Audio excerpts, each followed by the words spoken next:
जय हिंद। आज मैं आप लोगों को अपने बॉडी से रिलेटेड कुछ ऐसे ऑर्गन्स हैं यानी अंग हैं जिसका हम अध्ययन किसी न किसी चीज़ में करते हैं। यानी अगर कोई डॉक्टर बनना चाहता है तो बॉडी के जिस पार्ट का डॉक्टर बनेगा उसको उसके बारे में पता होना चाहिए। यानी वो डॉक्टर जब बनेगा, ठीक है, तो वो उस बॉडी के किस सब्जेक्ट को पढ़ने की कोशिश करेगा, उस बॉडी का जिस पार्ट के बारे में जानना चाहेगा वो किस सब्जेक्ट में दिया जाएगा उसके बारे में, ठीक है, वो कौन सा सब्जेक्ट पढ़ेगा उसको हम लोग जानने वाले हैं कि किस बॉडी के पार्ट का अध्ययन किस सब्जेक्ट में किया जाता है। समझ में आ गया। जैसे एग्जाम्पल के तौर पे मैं बताऊं कि हम लोग जीव विज्ञान का अध्ययन किस में करते हैं, बायोलॉजी में करते हैं। किस में करते हैं? बायोलॉजी में।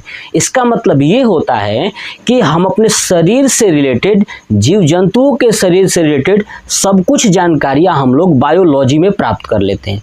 लेकिन अगर बायोलॉजी के अंदर भी चले जाएं तो हमारे शरीर का, जानवरों के शरीर का एक एक अंग है, तो उस एक एक अंग के जो डॉक्टर होते हैं वो आखिर में किस चीज़ की पढ़ाई किए होते हैं। जैसे आप कभी हॉस्पिटल में जाओगे तो जो दांत का डॉक्टर अलग मिलेगा, आँख का डॉक्टर अलग मिलेगा, ठीक है, कान का डॉक्टर अलग मिलेगा, नाक का डॉक्टर अलग मिलेगा, जो बड़े बड़े हॉस्पिटल हैं, ठीक है। तो हम लोग यही जानने वाले हैं कि आखिर में ये डॉक्टर जो है कि अलग अलग कैसे हो गए, तो आखिर में इन्होंने किस सब्जेक्ट की पढ़ाई किया होगा। तो चलिए बेसिक सा समझते हैं पूरे अपने बॉडी से रिलेटेड। सबसे पहले जानिएगा कि जो हेयर है ना, जो बाल है, इस बालों का जो अध्ययन किया जाता है ना, वो किया जाता है ट्रिक्नोलॉजी में। किसमें? ट्रिक्नोलॉजी में। याद रखिएगा कि बालों का अध्ययन ट्रिक्नोलॉजी में किया जाता है। याद रखिएगा ट्रिक्नोलॉजी। नेक्स्ट आता है टिश्यू यानी उत्तक। उत्तक का अध्ययन जो किया जाता है ना वो हिस्टोलॉजी में किया जाता है। किसमें? हिस्टोलॉजी में। यानी जो भी व्यक्ति अगर टिश्यू के बारे में अध्ययन करना चाहता है तो उसे कौन सी पुस्तक पढ़नी चाहिए? हिस्टोलॉजी वाली। अगर बालों के बारे में जानना है तो उसको पढ़ना चाहिए ट्रिक्नोलॉजी। समझ में आ गया। चलिए नेक्स्ट देखते हैं लंग्स यानी फेफड़ा। अगर फेफड़ा के बारे में जानना हो तो उसके लिए जो बुक है ना वो है पल्मोनोलॉजी। याद रखिएगा जो फेफड़ा होता है, लंग्स होता है, उसका अध्ययन किस में करते हैं? पल्मोनोलॉजी में। समझ में आ गया। मैंने अभी 3 बताया, हेयर ट्रिक्नोलॉजी, दूसरा मैंने बताया टिश्यू हिस्टोलॉजी, नेक्स्ट लंग्स यानी फेफड़ा पल्मोनोलॉजी। समझ में आ गया। नेक्स्ट देखते हैं हार्ट यानी हमारा हृदय है ना, दिल, ठीक है। इसके बारे में अगर अध्ययन करना हो ना तो ये होता है कार्डियोलॉजी। क्या होता है? कार्डियोलॉजी। जो इसके डॉक्टर होते हैं ना उनको बोला जाता है कार्डियोलॉजिस्ट। क्या बोला जाता है? कार्डियोलॉजिस्ट। तो जो हार्ट के बुक्स होती हैं वो क्या होता है? कार्डियोलॉजी। तो आपसे पूछा जाए कि हार्ट यानी हृदय का अध्ययन किस में किया जाता है तो कार्डियोलॉजी में। नेक्स्ट आता है किडनी, है ना। किडनी का अध्ययन किया जाता है नेफ्रोलॉजी में। किसमें? नेफ्रोलॉजी में, ठीक है। किडनी का अध्ययन किसमें किया जाता है? नेफ्रोलॉजी में। याद रखिएगा। नेक्स्ट आता है लीवर। लीवर का अध्ययन किसमें किया जाता है? हिपैटोलॉजी। किसमें? हिपैटोलॉजी। याद रखिएगा जो लीवर होता है ना उसके अंदर जो सेल्स होती हैं वो होती है हिपैटिक सेल, और इसी के कारण से अध्ययन इसका हिपैटोलॉजी में किया जाता है। नेक्स्ट आता है आई यानी आँख। आंखों का अध्ययन किया जाता है ना ओपैंथोलॉजी में। किसमें? ओपैंथोलॉजी में, ठीक है। किसमें? पैंथोलॉजी में। आंखों का अध्ययन किसमें किया जाता है? पैंथोलॉजी में। नेक्स्ट देखिए टीथ।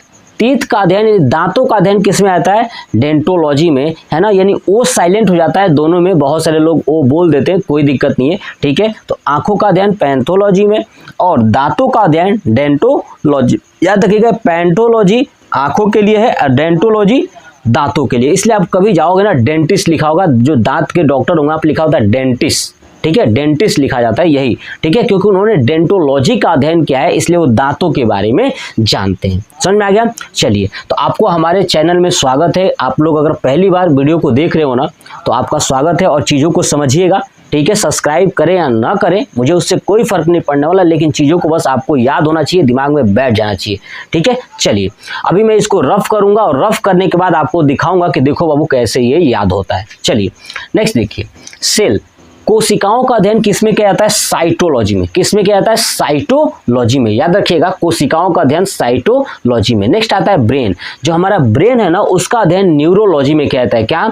न्यूरोलॉजी में। यानी जब अभी कभी आप ब्रेन वाले डॉक्टर के पास जाओगे ना, तो वहां पे लिखा होता है साफ साफ, ये डॉक्टर जो है न्यूरोलॉजिस्ट है। क्या है? न्यूरोलॉजिस्ट है। इसका मतलब समझ जाना चाहिए कि ये जो डॉक्टर है वो किसका है? ब्रेन का डॉक्टर है। समझ में आ गया? तो न्यूरोलॉजिस्ट बोलते हैं उस डॉक्टर को जिन्होंने न्यूरोलॉजी पढ़ा हुआ है, यानी ब्रेन के बारे में स्टडी किया हुआ है। ठीक है। नेक्स्ट आता है कैंसर। यानी देखिए, किसी शरीर के अंदर कैंसर हो जाता है, जैसे हमारे शरीर के अंदर ब्लड कैंसर या कैंसर होता है ना, उस कैंसर का जो अध्ययन होता है, जो डॉक्टर्स पढ़ते हैं, वो पढ़ते हैं ऑन्कोलॉजी में। किसमें?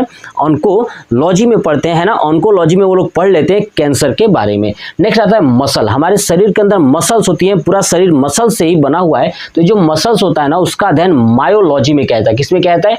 मायोलॉजी में। देखिए, एक मायोलॉजी होता है, एक माइकोलॉजी होता है। देखिए, मायोलॉजी और माइकोलॉजी। तो बस आपको यही याद रखना है कि मायोलॉजी में सी नहीं है, इसलिए ये मसल्स में करते हैं। अब माइकोलॉजी में सी है, इसलिए इसको फंगस यानी जानते हो ना, फंगी में किया जाता है। ठीक है। तो माइकोलॉजी का अध्ययन किसमें किया जाता है? फंगी में किया जाता है। नेक्स्ट आता है एल्गी। ठीक है। एल्गी का अध्ययन किसके में किया जाता है? फाइकोलॉजी में। याद रखिएगा, फाइकोलॉजी में, है ना। माइकोलॉजी में फंगी, फाइकोलॉजी में एल्गी। बर्ड्स यानी जो चिड़िया होती हैं, है ना, उसका अध्ययन किसमें किया जाता है? ऑर्निथोलॉजी में। किसमें? ऑर्निथोलॉजी में। आपको समझ में आ चुका होगा। अब चलिए बेसिक सा कॉन्सेप्ट समझिए ध्यान से। अब मैं आपको दिखाता हूं कि देखिए ये कैसे याद होगा। देखिए यहाँ पे ये रफ कर देता हूं, एक पार्ट को लेके चलता हूं, सुनिएगा कैसे याद रखेंगे। मैंने बताया बर्ड्स का अध्ययन किसमें करते हैं? ऑर्निथोलॉजिस्ट, है ना, ऑर्निथोलॉजी में। नेक्स्ट आता है एल्गी, और नेक्स्ट क्या है? फंगी। देखिए, एल्गी का अध्ययन किसमें किया जाता है? फाइकोलॉजी। किसमें? फाइकोलॉजी। और फंगी का अध्ययन किसमें किया जाता है? माइकोलॉजी। किसमें? माइकोलॉजी। नेक्स्ट आता है मसल्स का मायोलॉजी। क्या होता है? मायोलॉजी। नेक्स्ट कैंसर का क्या होता है? ऑन्कोलॉजी। Brain neurology. क्या होता है? न्यूरोलॉजी। Cell cytology. क्या होता है? साइटोलॉजी। तो इसका आप स्क्रीनशॉट ले लिए होंगे। अगर नहीं भी लिए होंगे ना, तो वीडियो को कहीं बीच में रोक लीजिएगा, जहां पे दिखाई दे रहा हो वहां से आप नोट करके लीजिएगा कॉपी पे, बहुत अच्छा रहेगा, चीजें आप समझ गए तो। चलिए, हेयर का अध्ययन किसमें किया जाता है? टेक्नोलॉजी में। ठीक है। टिश्यू का किसमें?